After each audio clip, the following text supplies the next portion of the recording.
একটা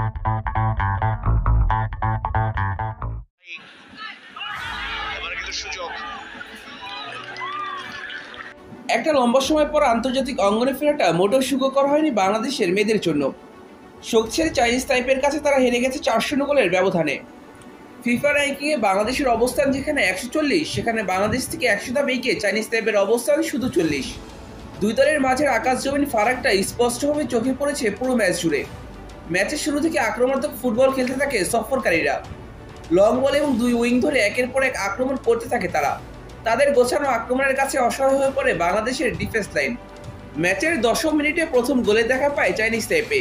বাংলাদেশি ডিফেন্ডার আফ্রিদা বল ক্লিয়ার করতে ব্যর্থ হলে ফাঁকায় বল পেয়ে যায় সফরকারীরা।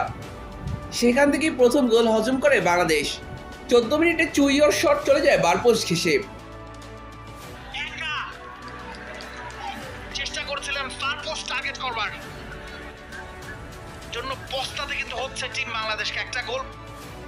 17 মিনিটে আবারও ডিফেন্সের অমার্জনীয় ভুল, সাথে দৈহিক উচ্চতার অ্যাডভান্স কাজে লাগিয়ে গোল আদায় করে নেয় চাইনিজ তাইপে।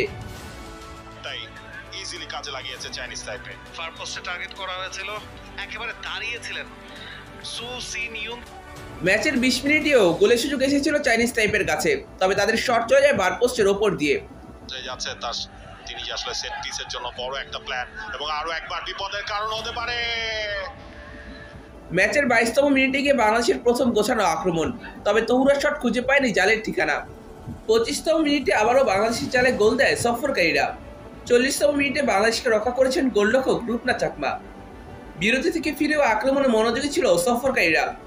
ম্যাচের 55তম মিনিটে লিওংয়ের শট ফিরে আসে বারপোস্টে লেগে। ফিরতে চেষ্টা এবার তার শট ব্লক হয় বাংলাদেশের ডিফেন্সে, তবে ফাঁকায় থাকা তার সতীর্থ বল জালে জড়ান। শামসুনার সিনিয়র তিনিও মিস করে গেছেন, সেখান থেকে গোলের সুযোগ, পোস্টে বাধা পেল লিওয়েনের শট, আবারও লিওয়েন এবং গোল নাম্বার 4। এরপর আরও বেশ কিছু আক্রমণ করে চাইনিজ তাইপে। অন্যদিকে বাংলাদেশ সে অর্থে তেমন কোনো আক্রমণ করতে পারেনি, তবে ম্যাচের যোগ করার সময় ডিবক্সের বাইরে থেকে বেশ ভালো শট নিয়েছিলেন সঞ্জিতা, তবে তার শট চলে যায় বারপোস্টের ওপর দিয়ে। আগামী 3 জুন আবারও চাইনিজ তাইপের বিরুদ্ধে মাঠে নামবে বাংলাদেশের মেয়েরা। শামসুনার জুনিয়রের হেড, এখনো বল আছে, সঞ্জিদা শট পোস্টের